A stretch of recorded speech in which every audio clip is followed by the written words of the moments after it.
Hello and welcome. Thank you to all of you who have joined us. My name is Ugo Adu, and I am a medical anthropologist and an assistant professor in the Department of African American Studies at UCLA. And I'm joined by my colleague and co-moderator for the day, Adeola Oni-Orisan, who is a family physician and medical anthropologist at UCSF. Together, we founded the Black Feminist Health Science Studies Collaboratory in late 2020 and had our first event bringing together scholars, artists, creatives, and organizers from across the country to meet virtually around the theme, Racial Geographies of Health. Today, we are thrilled that you have joined us for the launch of our new book lecture series, which we have entitled Writing Health Through Black Feminist Theory. Our goal with this series is to create more spaces to highlight the work of scholars who employ Black feminist theory to critically interrogate issues related to health, medicine, and society. Before we get into the meat of our event, a few announcements. You can still silence your cell phones or other devices that might make noise. We would like to thank our event sponsors, the Berkeley Center for Social Medicine, the UCSF Humanities and Social Sciences Department, the School of Public Health, UC Berkeley School of Public Health, the Diversity and Health Disparities Cluster of the Othering and Belonging Institute, UC Berkeley and UCSF's Joint Medical Program, and the Center for Ethnographic Research. We'd also like to thank Deborah Lustig and Maxwell Vander Walker, and I apologize if I mispronounced your name, for all the assistance in coordinating the event today, and especially transitioning from a hybrid event to online. I want to take a moment to acknowledge that UC Berkeley sits on the territory of Hushchun, the ancestral and unceded land of the Chochenyo Ohlone. This land was and continues to be of great importance to the Ohlone people. We recognize that every member of the Berkeley community has benefited and continues to benefit from the use and occupation of this land since the institution's founding in 1868.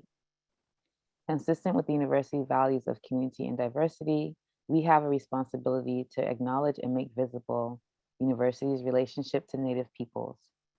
By offering this land acknowledgement, we affirm Indigenous sovereignty and our commitment to hold the university more accountable to the needs of American Indian and Indigenous peoples. The format for today's talk is guided by a Black feminist thought, recognizing that all knowledge is created through practice, collaboration, and interaction.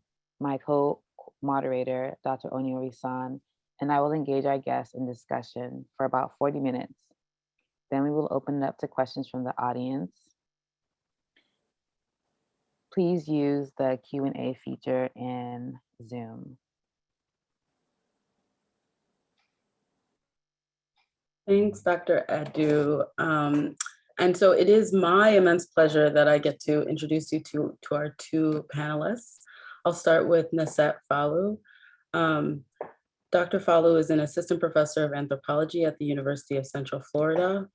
Before receiving her PhD in sociocultural anthropology with a certificate in women, gender, and sexuality studies from Rice University, Dr. Falu enjoyed a 17-year clinical career as a physician assistant, practicing in neurosurgery, internal medicine, HIV care, and hematology oncology.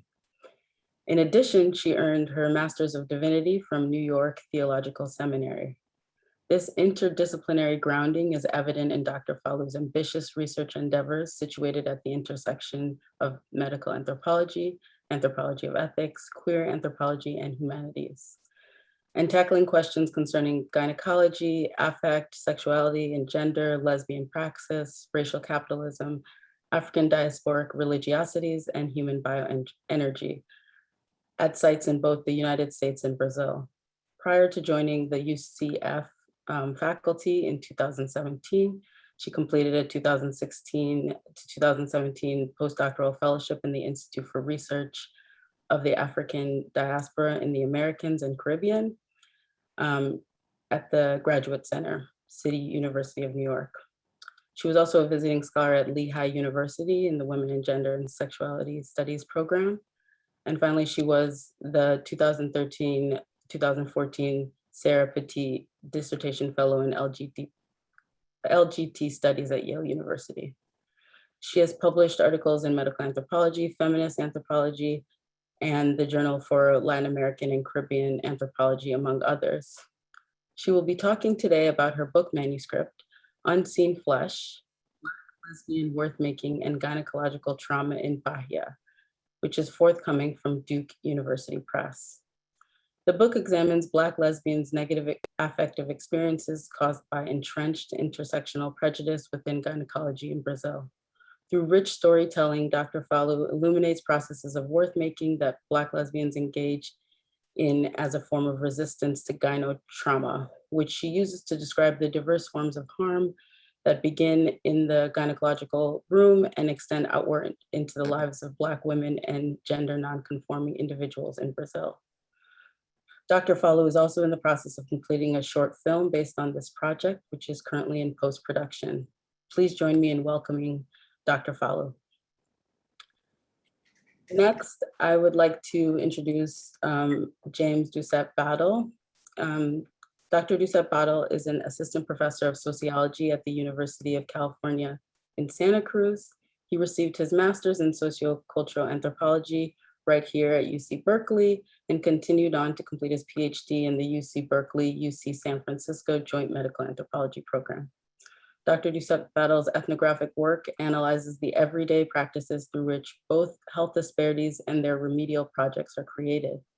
His research engages questions around race and medicine, genomics, power, subject making, and citizenship, political economy, risk and uncertainty, and African diasporas. He has published in Transforming Anthropology, also in Feminist Anthropology, and Catalyst, Feminism, Theory, and Technoscience, among many others. Dr. Doucet-Battle was selected for the prestigious UC President's Postdoctoral Fellowship and completed a visiting professorship in the Department of Black Studies at UC Santa Barbara before joining the Sociology Department at UC Santa Cruz, where he holds affiliations with the Department of Anthropology and Global and Community Health.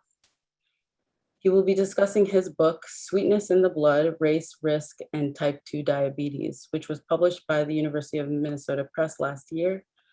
The book threads together the historical demand for African-American bodies in US scientific research within a chronology of 3 contemporary recurrent strategies targeting this imagined population. His work transverses from the plantation to the clinic to the church and back, weaving together a story of how the legacies of slavery are still seen in research related to diabetes. Let us also welcome Professor Doucet-Battle today.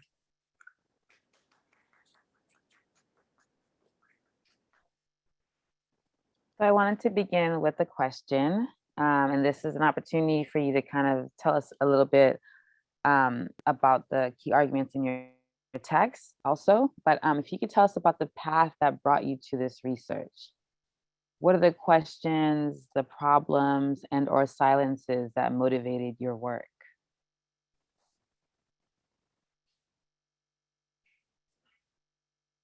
Well, for me, this was a long, winding, and somewhat tortuous path.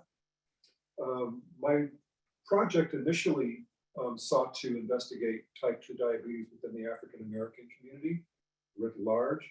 I wanted to get a better sense of how the community interacted with the biomedical message around type 2 diabetes, interacted with the technologies of surveillance and monitoring and control, and the ways in which type 2 diabetes is imagined and lived within the community. But over time, I found my project moving away from diagnosis to risk, and the ways in which risk mobilizes new conversations, enlists new categories of people, patients, and markets, and produces new markets. And in that movement from diagnosis to risk, I found my work moving inextricably toward genomics and ancestry through the lens of race and the ways in which race became reinterpreted, reimagined through genomic science. So I began the project initially looking at type 2 diabetes in a somewhat biographical way through my grandmother, who was a type 2 diabetic for most of her life, and how that notion of risk, particularly type 2 diabetes as arguably a maternally inherited risk, informed not only my subjectivity, but the lives of people in my family and in my community.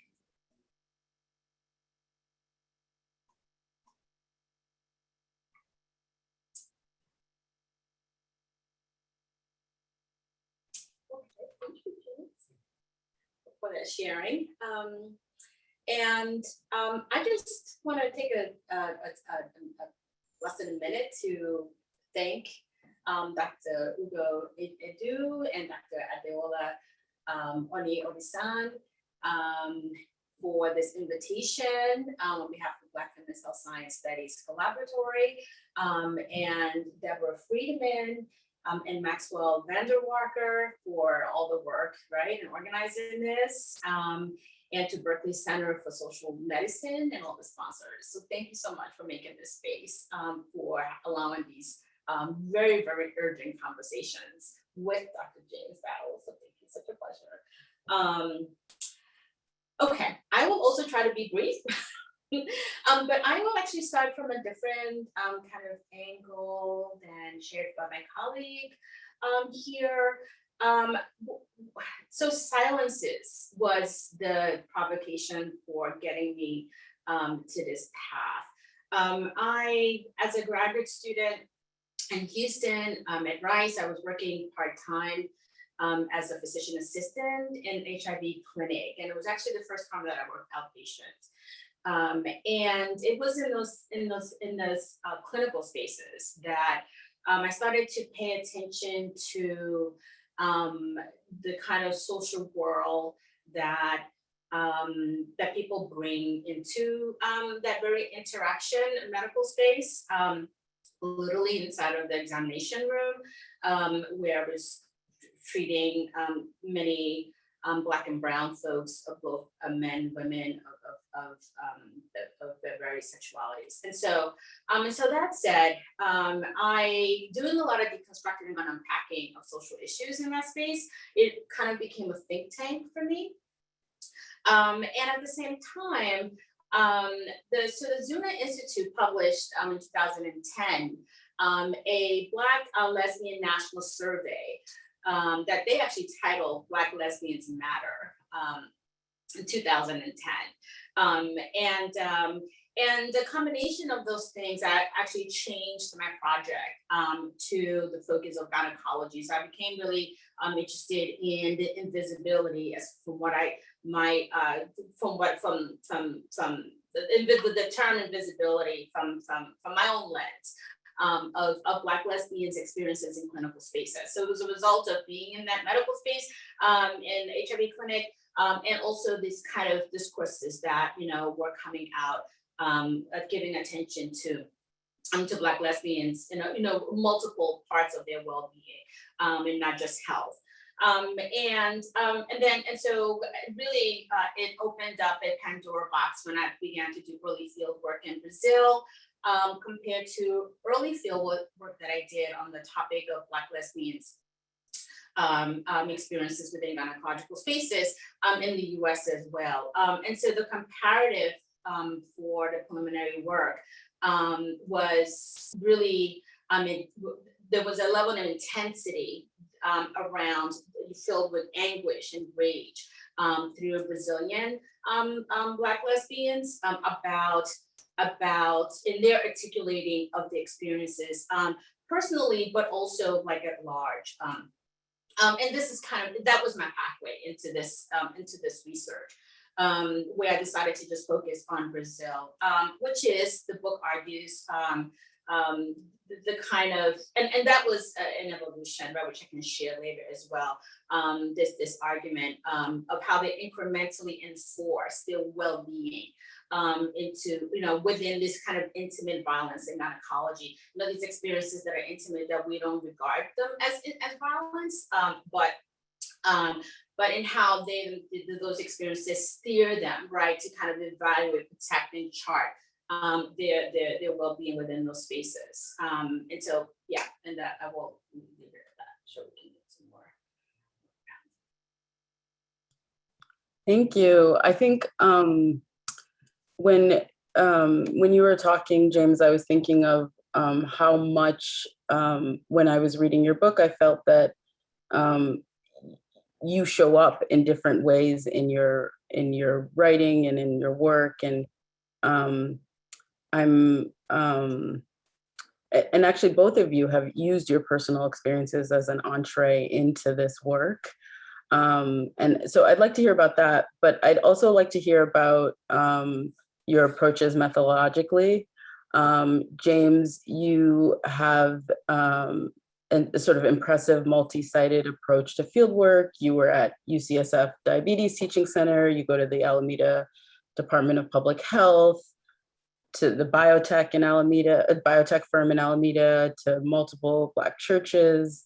And then, you know, there are multiple sites across the country: Chapel Hill, Houston, Baltimore, upstate New York. So I'd like to hear about how this sort of multi-sited ethnography was helpful as you were also engaging these sort of multiple methodological tactics, including what you called collaborative event ethnography and vertical research. So what about diabetes as an illness, as a sort of socially created disease process lends itself to this multifaceted approach? And then for Nessette, I was interested methodologically in your term shadowboxing frame fieldwork. And so if you could talk a little bit about that approach as you were sort of weaving in and out of gynecological auspices, activist organizing meetings, protests, funerals, in addition to what the sort of deep hanging out that you were doing with the Black lesbians that you followed. So if you could talk more about the sort of shadowboxing fieldwork and why it was important to your research questions. Thank you for the question. One thing that I learned immediately in embarking upon this project is that type 2 diabetes, particularly looking at it through the lens of the African diaspora or African descent community, required a multi-sided approach because type 2 diabetes is a complex illness. And due to social determinants of health varying according to demographics, according to geography, social economic status, and according to the ways in which knowledge, bioscientific knowledge about the illness is not only produced but circulated, required me to perform field work in different spaces. For example, one thing I found in diabetes education is that there tends to be a social economic hierarchy around who is able to attend diabetes education classes and where, the ways in which insurance companies are involved in diabetes education through various institutions. And I found that in some places that I went, the high-risk populations for type 2 diabetes, brown and Black populations, weren't present in these diabetes education classes. I found that through public health, the Alameda County Department of Public Health, for example, that those certified diabetes educators working through those offices performed diabetes education services in those areas and in those spaces where people who did not have the insurance, for example, to pay for diabetes education classes, which could sometimes run upwards of $800-900, found themselves situated despite the fact that they were living in negative resource areas, that they were dealing with food apartheid and other issues that can exacerbate stress and the experience of type 2 diabetes. The other end is that of the sites of knowledge production. And I found and was able to make contact with African descent researchers in Baltimore and Washington, D.C., who were doing work on type 2 diabetes, particularly in terms of genomics because while I was doing my research, and I talk about it in the book, the price of sequencing a genome dropped precipitously, and that totally changed the ballgame. And notions of risk went further back into ancestral time. And that began to elicit new conversations about race and risk that I thought were an important part of this conversation and warranted inclusion in my project. So I found myself not only attending type 2 diabetes research classes and that were geared toward the African descent community, but also diving deep into the archives at Johns Hopkins University in order to go through the Henrietta Lacks files from the HeLa cell that formed a really, really important part of the later chapters of the book. So as Lauren Nader urges to study up, that's what I try to do, and I hope that the book makes that clear. But studying up presents challenges for the researcher in ways in which studying horizontally, or perhaps even in community settings, does not present. And I found myself having to butt against various obstacles, which I was able to overcome through the networks that I had formed in the field, in terms of accessing people who are performing research in type 2 diabetes, in genomics, and the various agencies that and institutions that conduct these research projects. It's a Latourian sort of situation where matters of fact and matters of concern came head to head. And while there are people who simply wanted to focus on matters of fact, namely the science, the matters of concern that provide the context of understanding the science, to understanding, as mentioned earlier, these silences of refusal, the silences around the numbers of hidden diabetics and pre-diabetics in the population, made it incumbent upon me to try to present a more global and robust picture of the type 2 diabetes landscape. The initial project, the initial vision, arguably was a 20th century project.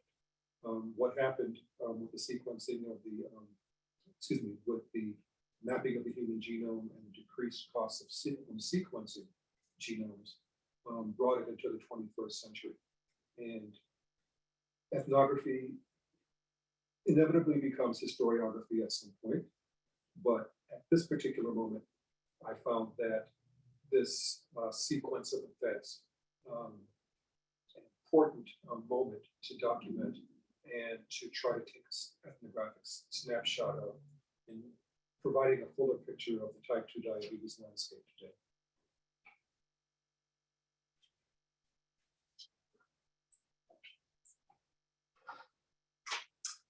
Thank you for that methodological question.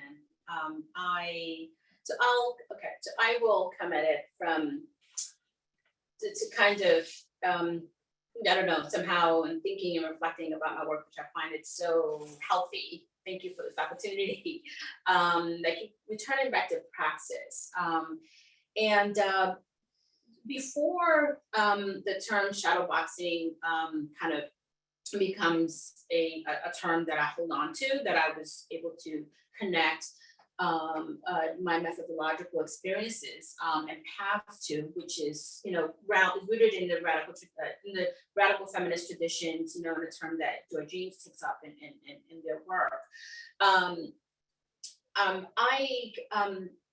I recognize that the ways in which, as a Black queer lesbian woman myself in the field, that in navigating the terrain, right, of the research itself, in kind of figuring out ways of how to bridge and understand the two worlds of my participants as who they are in the world, and in those medical spaces.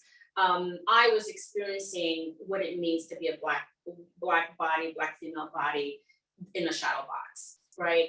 That said, my training in seminary it was something that I always looked back on because, and I would always tell people, well, the seminary in New York City, among many things, one of the things that it trained me and shaped me to become was this like ethnographer, right? But in ways that womenist, African American, or rather Black religious studies scholars who identified as womenist through my religious studies training, and Black feminists.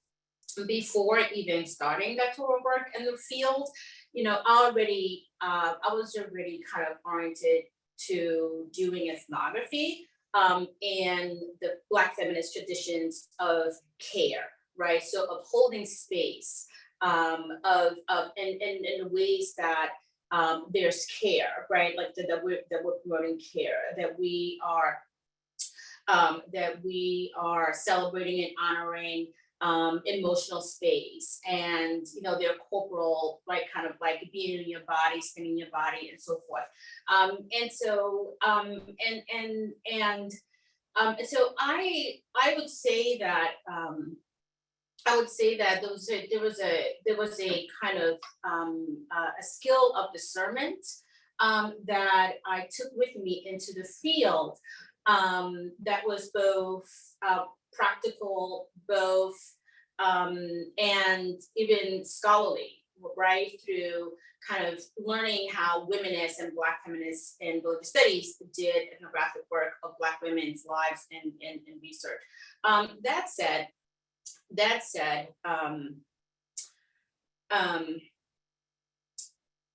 you know, methodologically, I just, in terms of learning and figuring out what my methodological path is going to be, I did not, because I did not have many Black anthropologist mentors at the time, because I had transferred from religious studies to anthropology as a doctoral student.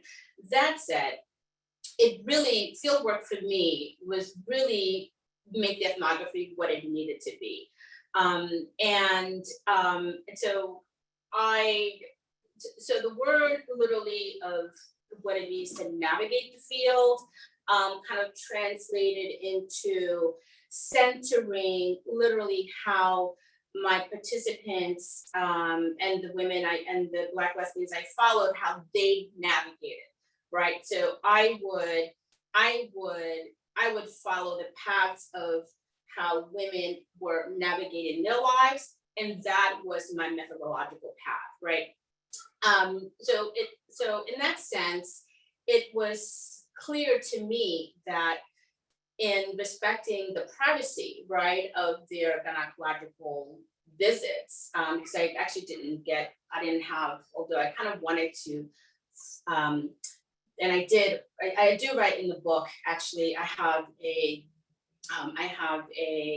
interlude where I follow to a clinical visit, gynecological visit, one of my participants. But really, the kind of witnessing, right, that anthropology often seeks to in terms of field site and the institution being a field site, that was not my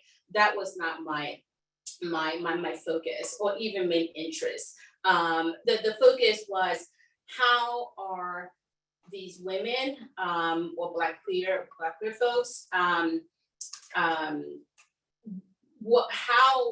how do we talk about, right, the shaping of their knowledge production about how they're interpreting the experiences within those spaces?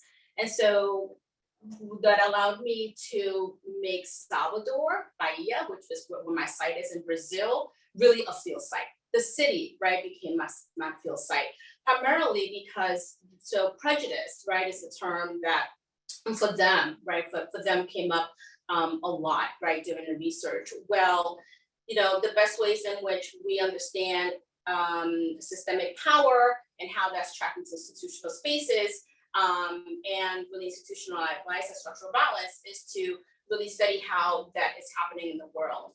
And so family relationships, partners, family responsibilities, protests, and any which way that I could understand more, understanding Black queer subjectivity in Brazil, knowledge production to interpret the ways in which they interpret their experiences really was the methodological path for me.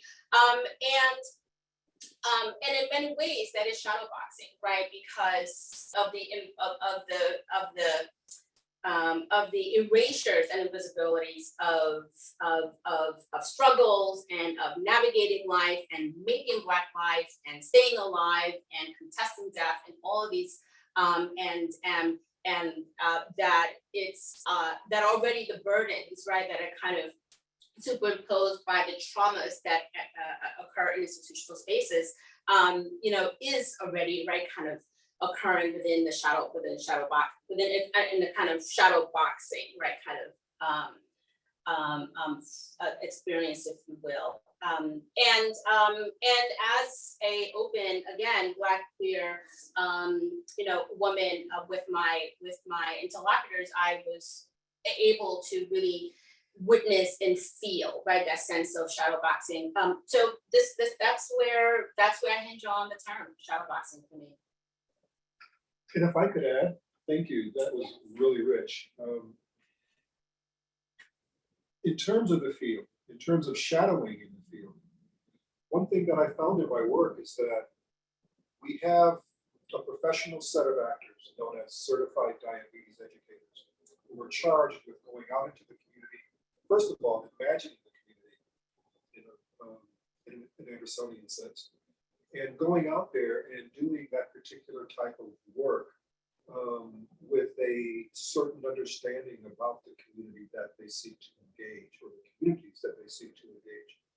But what I found in my work was that the community health workers, the CHWs, understood the field, understood the communities, understood these demographic subsets of the population far better than the institutional actors did. And in that way, the institutional actors continue to imagine the African American community or the African descent community through the lens of the Black church. And I get into that in the book, particularly through Du Bois's arguments about the Black church as a center of imagined African American life. But certified health workers had a more holistic sense of the community, understanding that the community and the demographic category are dynamic and not static, and that they change over time. And as I show in the book about a particular community in upstate New York, this is a vibrant community that has attracted people from the West Indies, from Africa, from various parts of the Old South, and that in a moment in which 10% of the African descent community in this country is either first generation or second generation immigrant, a different sort of sociological imagination, if that's permitted, is necessary for understanding this community and reaching out to the community. So one thing I found with institutional actors is that their imagination of the community is quite bounded, rooted in a historical stasis around what the community is, who the relevant actors are, and who and how they should be reached out to. And that was something that I think brought for me, and I hopefully for the certified health, for the community health workers involved, a greater illumination to the ways in which these workers, who are largely unpaid, have in terms of their ethnographic sense of communities and the ways in which they work and the dynamics of those communities, whereas the institutional actors are still dealing with or still working from older notions of culture, older notions of race, older notions of community, in ways in which they themselves, the institutional actors, are shadow boxing, right? To borrow my colleague's term here, for shadow boxing in ways in which they imagined that they were engaged in the righteous struggle or combat, so perhaps toward increasing and improving a community-wide understanding of type 2 diabetes, but missing the target quite often. in the attempt. So the book, in a sense, charts this movement in my thinking and in the field from this biographical story of the family through my mother's prediabetes to the community itself, into the genome, and the ways in which kinship and risk through kinship gets redefined over time and across space.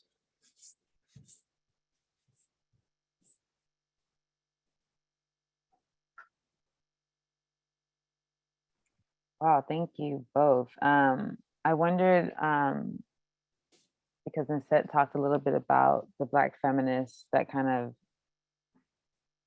influence her approach. And I wondered if James, if you could talk a little bit about some of the Black feminists that helped you, yeah, kind of influenced your approach.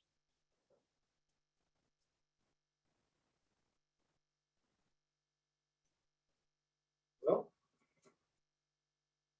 through this interrogation of risk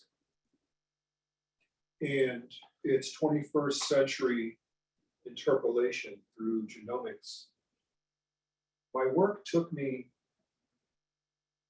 to the story of Henrietta Lacks and the HeLa cell. And when the genome and epigenome of the HeLa cell were mapped in 2013, this opened a whole new area of claims making around metabolic risk, about metabolic adaptation to diverse environments, the ways in which humanity over time began to move out of Africa, if one is a monogenicist, and over time through transhumanism or human migration across the globe, began to adapt to metabolically to diverse environments, new diets, new climates, so on and so forth.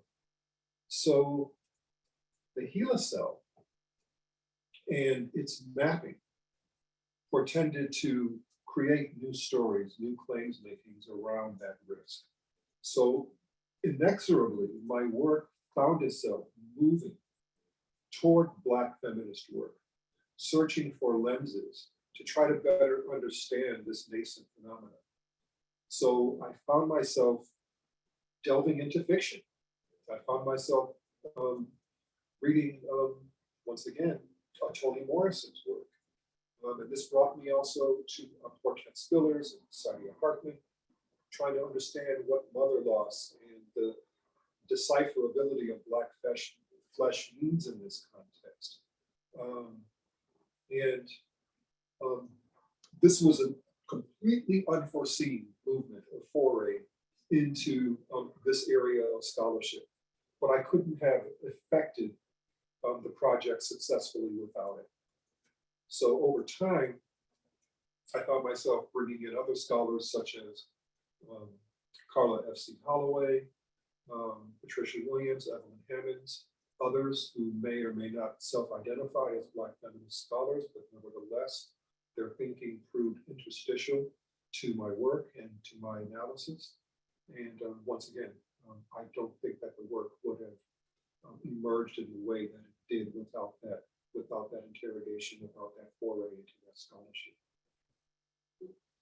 Yeah, and if I can just add, thank you, James, because I just want to make clear who the Black feminists in my camp have been.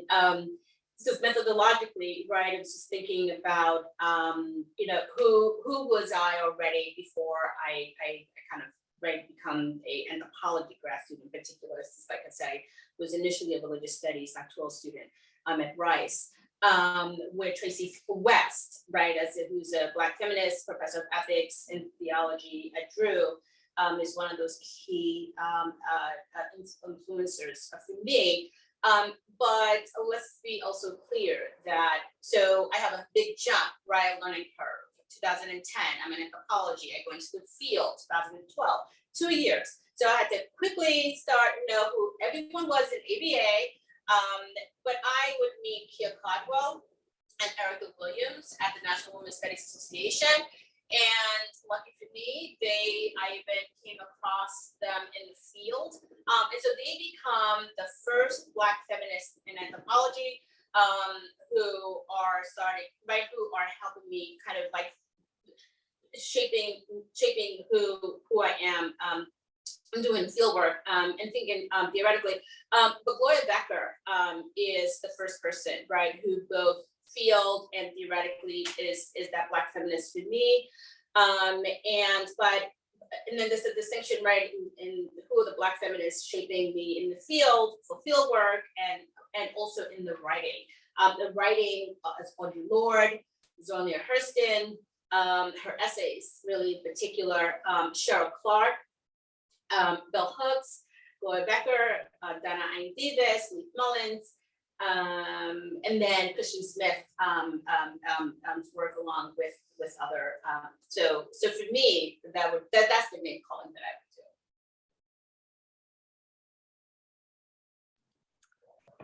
would do. Thank you to both of you. Really appreciate sharing sort of the journey that brought you to this work, and then also hearing a little bit about your influences. I want to focus a little bit on the writing process, and I think both of you don't hold back in featuring yourself in your writing. James, you give us an intimate glance into your specific family history as it relates to slavery, plantation, logics, and sugar.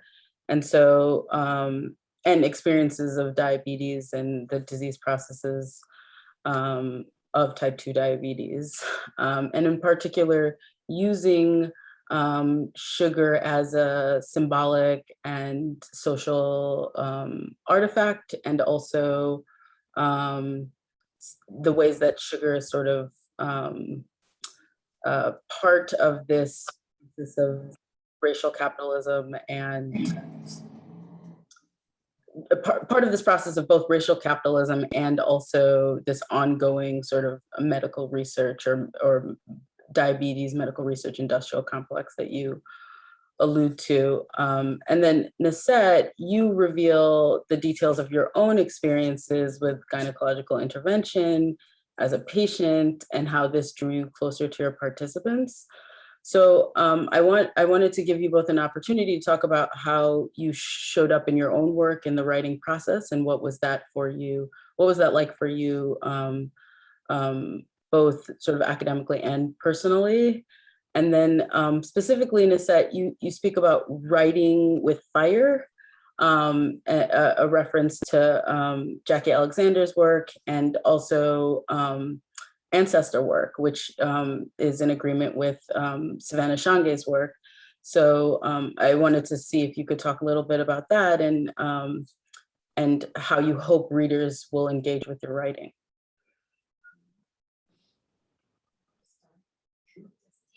Oh, thank you for that beautiful question.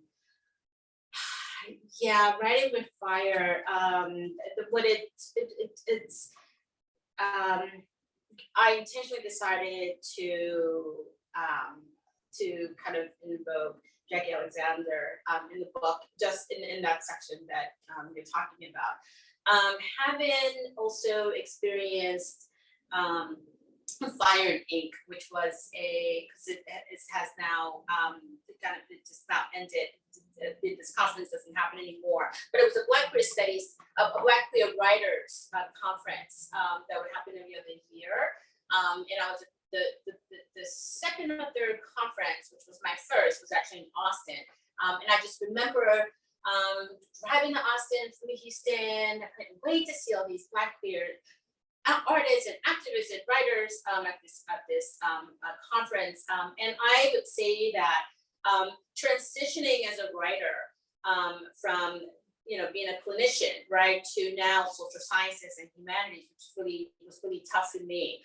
I was born in that space as a writer, where I would meet Jafari Allen and many others, and it was really quite lovely. So the one word in terms of how I show up to my work now, which has been really a practice, I would say, as recent, but over the last couple of years, and I hold firmly, is showing up with kindness, self-kindness, in entering my work, in entering writing and reading and note-taking. for me, unfortunately, as a result of some traumatic experiences that I've had with the review process, which many folks have had in the academy. But my first article was one of the reviewers who was just extremely violent, while the other review was really very affirming and accepting. And it even onset for me a skin condition that's autoimmune called dermatographia. How traumatic that review was for me, being my very first article. And really that was in 2018. And I think that as a result of really experiencing how we can be targeted, right? Particularly when we're writing at these intersections of race and sexuality and gender and so forth in the academy, that the only way for me to live is to figure out how I'm going to be kinder to myself, right? And not among all the demands. But even so, in writing about my personal experiences having a hysterectomy, right, mid-field work, not in Brazil, I had to come out of Brazil, but I read about that experiences, all of these kind of personal opportunities. Gloria Becker, is an anthropologist who really reminds us that, our subjectivities as Black, queer women, Black women, are really integral, right? We cannot deny that, right? Those experiences in the field, and we should not. And there really is a very Black feminist tradition to be, engaged in our own embodiments, when we're doing this work. And so for those reasons, the kind of careful line between, the power relation, even as researchers, with our work and in the writing,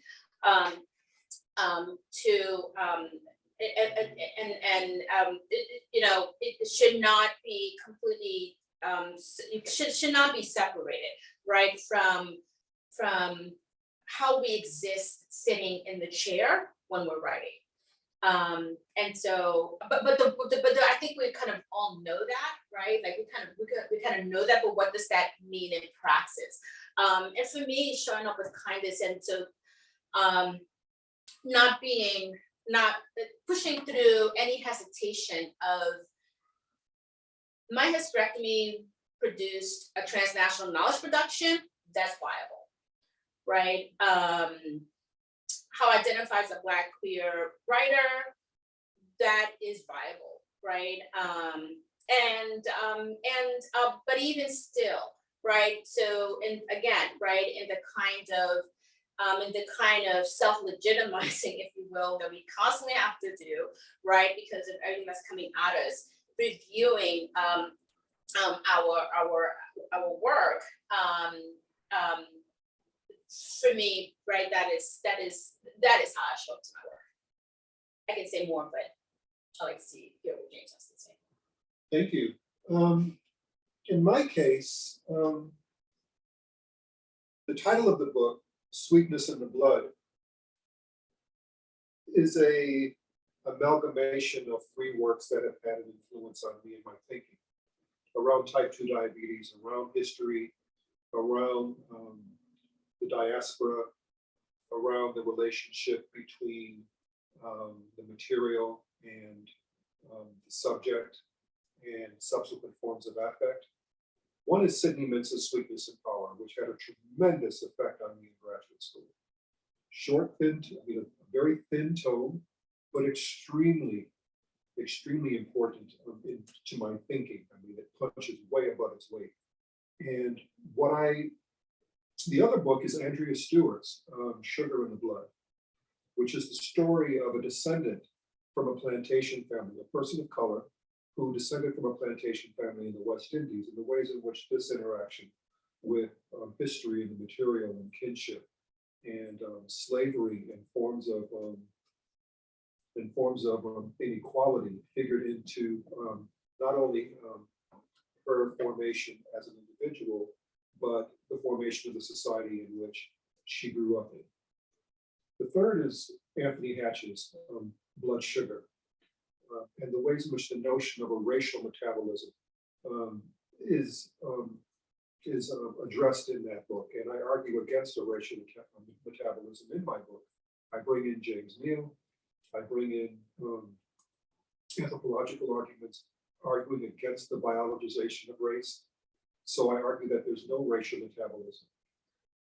Backing up, having come from a family that worked in the sugarcane fields on my mother's side, in southwestern Louisiana, Mintz's work had a really powerful effect on me, because although Mintz addressed primarily the experience of the enslaved Africans in the Caribbean, I saw its ready translatability to the experience of my family and others who labored under similar circumstances in southern Louisiana.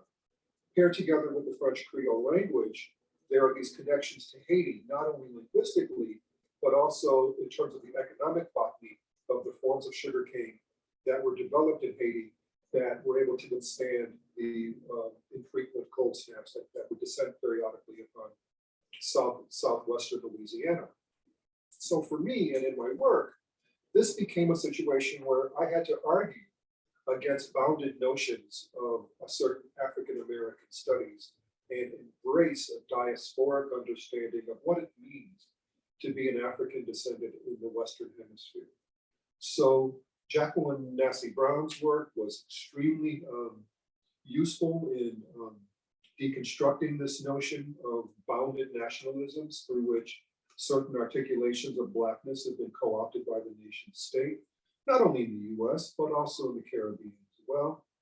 And I brought in James Clifford and Edward Glissant, who helped me to think more broadly about this history of interrelations between the societies, the formerly enslaved societies in the West, and Julian Scott's book, Common Wind, which I just read a few months ago, which came from his dissertation, really helped to cement this notion about those silences concerning the connections between African descent societies in the West that were heretofore pretty much thought to be non-existent. And this specter of Haiti, this specter of a particular type of resistance, and the ways in which that threat was periodically addressed and dealt with, not only in Louisiana, but along the Eastern Seaboard, for me redounds to this conversation about how to deterritorialize notions of Black studies, of African-American studies. And through the genomics, through this notion of genomic kinship, the ways in which perhaps in the future, these notions of kinship will also break down the barriers of nation and state in the academy. Thank you, great question. So I want to give some time to let people who are joining us ask a few questions, and a few questions have already come in.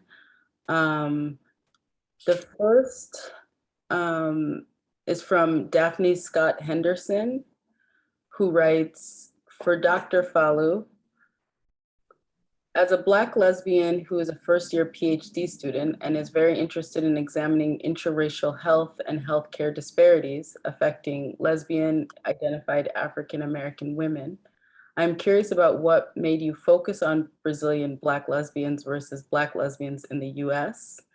Do you think their experiences are different or similar? And then I'm just gonna ask this second question because it's also for you, Dr. Falu. Then you can respond to them both. The question is, did you watch the documentary Chega de Fiu, Enough with Catcalling by filmmakers Amanda Kamenchek and Fernando Frazão? Do you see collective cultural changes happening in Brazilian society and culture now? And if so, how can you give, if so, how can you give some examples? Thank you so much. The second question, I didn't quite understand it. Could you repeat it? Sure. The attendee writes, did you watch the documentary Chega de Fiu? I'm probably not pronouncing that right. Enough with Catcalling. I guess that's the name of a documentary. by filmmakers Amanda Kamenchek and Fernanda Frazão. Okay. And then, do you see collective cultural changes happening in Brazilian society and culture now? Okay. And I'm assuming culture changes around Black queer life, maybe just maybe more specific the question. Thank you so much for those two questions. Daphne,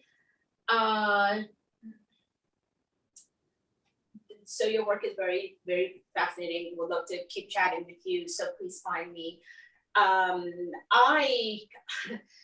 Well, yeah, so 2011, I actually thought I could do at the time a comparative project between, or transnational project between Black lesbians in the US and Black lesbians in Brazil, Salvador in particular, with experiences on gynecology. And it was not just for me at the time, it was just, I couldn't really wrap my arms around it, though I did interview Black women in New York and in Houston. And to give the kind of attention, I've been traveling to Salvador since 2007. Pretty much very familiar with Black social movements, Black women's movements, Black feminists, theories and so forth, theorizations that, scholarly work and activists as well. But I knew very little about the healthcare other than being inside of some hospitals, visiting some people. And that said, so it just became, it was a choice that I had to make, one site over another, to just give it the attention that it needed. And for me, having practiced in New York, in the US, right, medicine, and know that I could come back and do another project in the US because, it wasn't really so much, an anthropologist needs to do a project in another country. Like, yeah, there was that, right? Like, you kind of heard those things, kind of noise in your ear. For me, I had an investment already in the lives of Brazilian Black women and Black lesbians in particular in Brazil, and so I wanted to do that work. And that's how I landed. That's how I landed. I will be continuing some Black queer reproduction work here in the US. So make sure that you find me. So we can continue the conversation. And to the second question, I have not seen the film. I would love to get the exact title from if you can maybe save the chat, Ugo and I did for me. It's kind of hard to talk about any culture shifts right now in Salvador from where I stand because of COVID, right? I visited COVID last year, was there for five weeks, and there are shifts, right? I think that COVID everywhere has made shifts, but particularly in Salvador, where culture and social life is such an outdoor thing, right? Outdoor music, outdoor performance. It's just so much. But that said, it's kind of hard for me to answer that question. Specifically, if we're talking about culture changes and the social life of Black queer women or Black lesbians, or in Salvador, and how they may be making those spaces.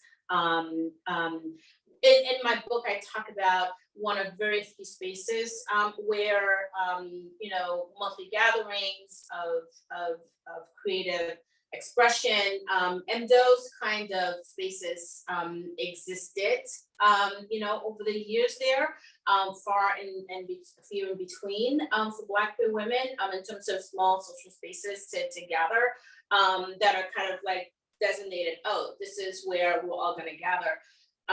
But it's kind of hard for me to respond to that question right now, because COVID has brought many demands and changes and shifts to Salvador. And in particular, right, like, that's all I have.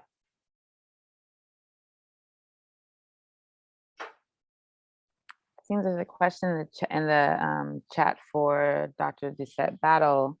Drawing from your research on diabetes, I would like to hear your thoughts on the COVID pandemic in the US and whether you see similar or different dynamics. Thank you. I was hoping someone would ask that question. Last year, the American Psychological Association published the findings of a report on COVID in the United States, particularly in relationship to stress and how it's changed the social landscape here in this country. And what they noticed is that there's been an inordinate amount of weight gain in the American population. Present company not accepted. Every age group and demographic group up until the elderly 75 and above has gained weight by a factor of 2 to 1 pretty much among all age groups in this country since COVID hit. So lockdown, quarantine, shelter in place, Grubhub, Uber Eats, these things have changed the ways in which we live, the ways in which we eat, the ways in which we socialize around food. Part of my interest, particularly in terms of type 2 diabetes, and I talk about it somewhat in the book, is this, my biological anthropology background informs this, is this human history or this evolution over humanity's span on Earth, this link between sedentism and encephalization, and the ways in which over time we moved from being hunter-gatherers to sedentary populations who cultivated wild grasses, otherwise known as grains. And by and large, we began to sit down in one place, have more elaborate burials, and we began to encephalize through storytelling, through writing, and through various forms of a mental activity. And COVID created a situation where not only was sedentism increased and enforced by law and by statute, but also the ways in which our devices that we spend an inordinate amount of time in front of have seductively created a situation where our processes of encephalization and the appetite for encephalizing has continued and improved and found new ways of changing the ways in which we live and metabolize. So part of my ongoing research is looking at the future of the metabolic future of life in this country in the face of COVID and the social changes that have been wrought by the ways in which we live, the ways in which we eat, the ways in which we move and don't move. The American Heart Association, the American Diabetes Association recommends 140 to 180 minutes of aerobic activity per week in order to maintain metabolic health. That does not include walking the dog. We're talking about aerobic activity, and a lot of us are falling short from that. While at the same time, the pharmaceutical and the food industrial complexes continue to offer new ways for us to treat our inactivity, to treat our under and over nutrition in ways that portend a different type of future than we even could have imagined 2.5, 3 years ago. Thank you for the question. Thanks, James. I think about my own work as a family physician and in my conversations with colleagues, especially in the pediatric population.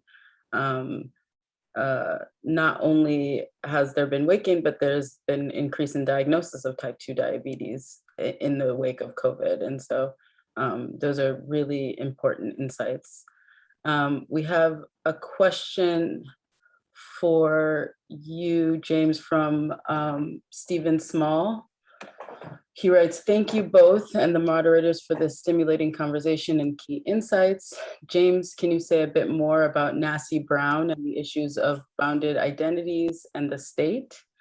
I may not have fully understood what you said, but I assume on the issue you were not talking about race and health in Liverpool. Of it." No, I wasn't. Thank you, Stephen. You were. I don't remember Nassie Brown mentioning health issues in Liverpool. So good to hear from you, Stephen. Thank you. No, I was bringing Jacqueline Nasty-Brown into conversation with Glissant and James Clifford and Paul Gilroy around this notion of diaspora in the Black Atlantic, and Clifford's notion of roots and Glissant's notion of a particular type of diasporic identity, which is not readily reducible to the nation state. And Nasty-Brown warning those of us who wish to conduct research into diaspora about being extremely careful in how we engage the topic, given the complexity of it and the populations involved. And in bringing in Gilroy, it's an argument that, once again, in debiologizing race, allows for an analysis that goes beyond phenotype toward practices. What I really wanted to emphasize in the book is that type 2 diabetes is an acquired illness which can largely be sourced to practices and not biology in the way in which, for example, perhaps type 1 diabetes could, which we know nowadays is a viral, is caused by a viral infection that attacks the pancreas. So Jacqueline Nasty-Brown was important in just simply trying to interrogate the notion of diaspora within the context of bodies and phenotypes, notions of difference, and forms of praxis. Thank you, Stephen. I hope that answers your question.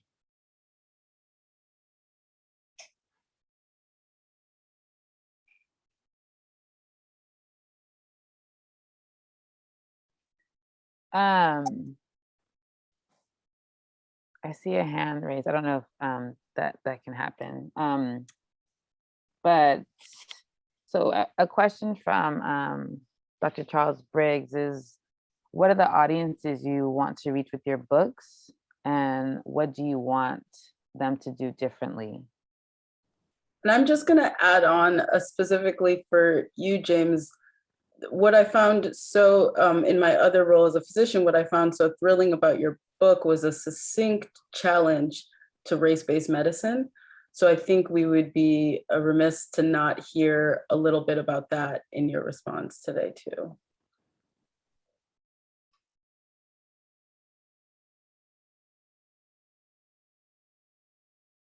Oh, I can go first so that you can. Yeah, I'll elaborate on the second part.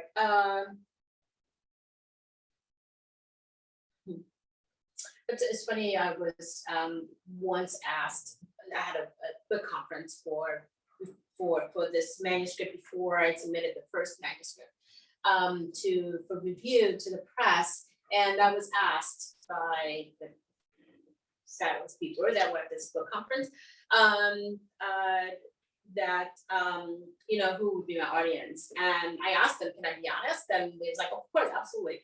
And for me, it was Black lesbians. And we know that we have to, for tenure and the whole performance of it, kind of write this first write this way, the book in ways that that it's not made for the public. But that said, I knew that stylistically, how I would be writing would be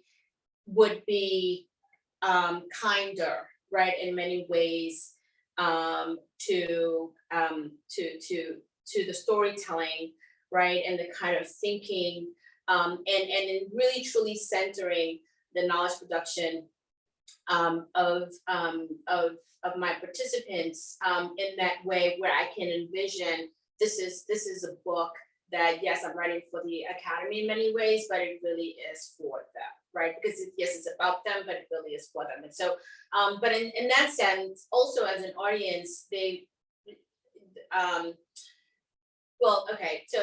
but otherwise, I mean, the book is, I would say, the medical community, right, of public health, that should also read narratives, right? In the same ways that, they create narratives and medical narratives, right? And the social within the medical world, constantly making the social, that in that sense, that's the other audience. And Black feminists, I would say, right? For me, that would be. Thanks. Thank you for the question, Charles. I wrote this book for several audiences. One, anthropology. That is where I first developed my ideas for the book and conducted the research. And I wanted to pay obeisance not only to the discipline that nurtured my thinking, I also wanted to engage Mintz and bring Mintz into the 21st century. I wanted to also engage science and technology studies, because when I was in graduate school, I finished in 2012, the notion of an African descent or an African diasporic science and technology studies didn't really quite exist.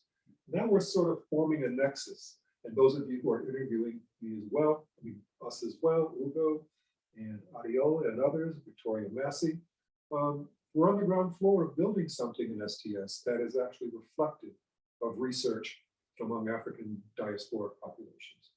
I also wrote the book for those in public health and in biomedicine, those who are working in the area of clinical research and recruitment of African diasporic populations. And most of all, I wrote the book for the community itself, for the African American community that I worked with in upstate New York. I did some work here in the Bay Area, but I found that all of the churches in Oakland, at least most of the large churches, had already been colonized by other universities who wanted to know how congregations were thinking about Henrietta Lacks and whether or not they would be willing to donate biosamples to X institution. So in terms of the racialization of medicine or working against that or refusing it, this notion of type 2 diabetes, and I talk about it in the introduction in chapter 1 of the book, is that in the African descent community, type 2 diabetes is seen as something that one just acquires along the course of life. There's a fatalistic attitude quite often around type 2 diabetes and acquiring it. And I wanted to convey to the community that it's not biologically determined necessarily in terms of the numbers that we see of people who are diagnosed with type 2 diabetes, that this is something that is in many respects socially constructed through social determinants of health and illness, that it can be redressed quite often, at least 80% of the time, through diet and exercise modifications. And there have been events in which the book has been offered. Diabetes Month in November in upstate New York. The book was presented to the community there. It sold out in a matter of minutes. I was concerned that perhaps the book had a little too much jargon in it, a little too much Kroger Hall, but no, it didn't. It went down really well. People are awaiting my return to the area to autograph the books, and it was just really a heartfelt way of confirming and validating the work that I did in the community and the message that people really, really want and need to hear. Thank you. Thank you.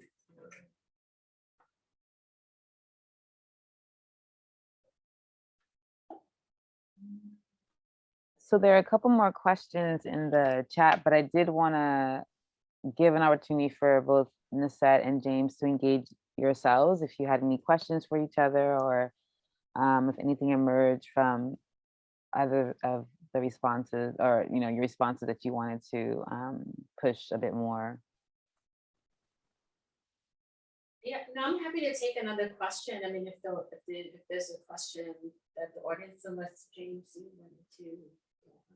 Well, having read some of Nessette's provocative and generative manuscript, I am really curious to know what sort of second project might you have in the works or in mind to pursue?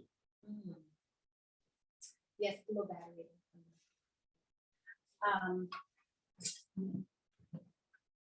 Yes, thank you, James. So I have the same question for you too, actually. And I was also interested in like how we might maybe also reflect on the share of worth, right, and value.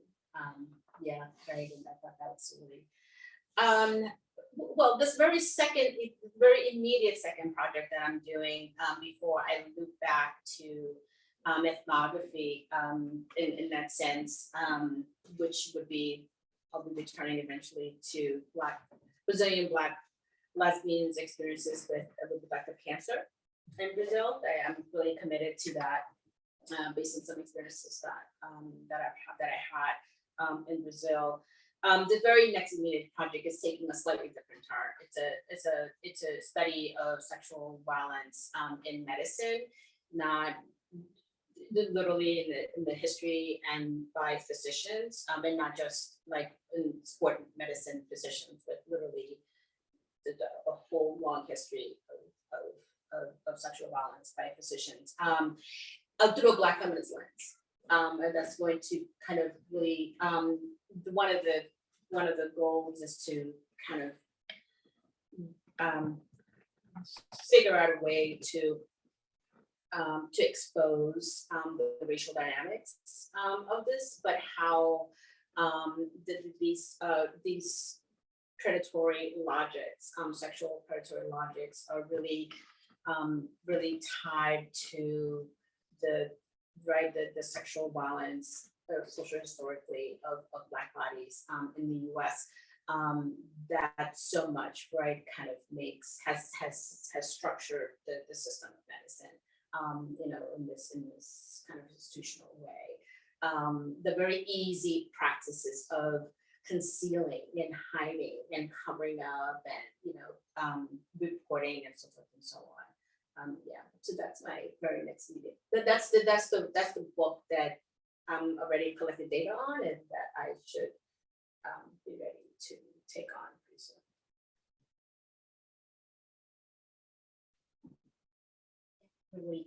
What's next? What am I working on next? I'm working on a project entitled Laboratory Life and Social Death, the problem of diversity in science and society.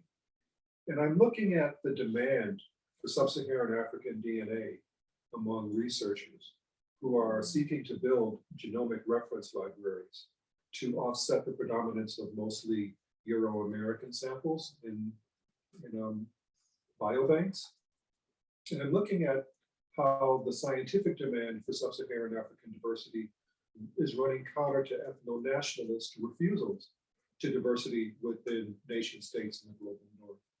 So I want to try to take a look at how researchers in sub-Saharan Africa who have taken up this charge of collecting sub-Saharan African DNA run into larger structural issues of scientific and citational racism, the refusal or the rejection of their papers by journals who claim that they don't have sufficient population sizes or sample sizes in order to make their research viable, and how this also, in a sense, feeds into this question of scientific knowledge production in the global south vis-a-vis the global north, and to counter that with the ways in which ethno-nationalist impulses against that very diversity exist in the global north. We'll see how that pans out on Sunday when the second round of French elections are conducted. But I really am interested in how this dual dynamic is operating in the present time. The premise of the work is to take Du Bois into the 21st century and to argue that the color line is not the problem of the 20th century, but that diversity is the problem of the 21st century. And I want to try to make sense of how that's working out in the lab and in society.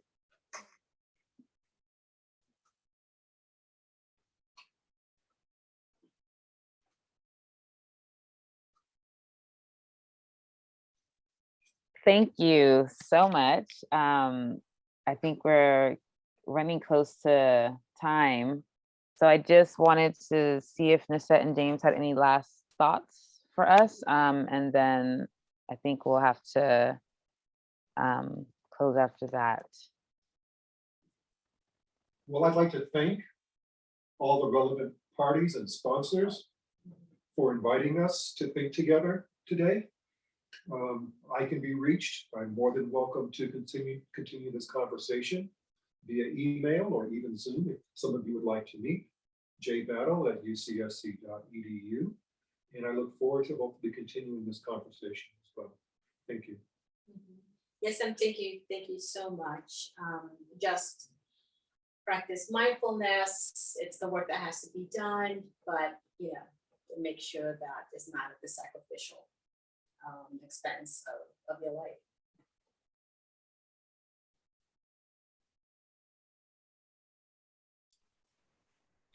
Again, just want to thank everyone, thank the audience, thank again Professors Falu and Doucet-Battle for a wonderful, wonderful discussion.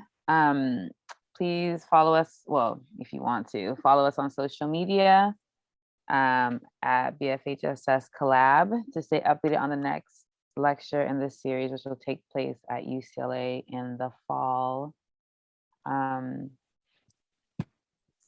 Once again, thank you to everyone. We understand that the situation is tense on campus, and so we thank you for joining us and hope that everyone is safe, and we hope to continue these conversations. Apologies to the people who asked a couple questions that we couldn't get to, but we have immense gratitude for Dr. Falu and Dr. Doucet-Battle. Thank you.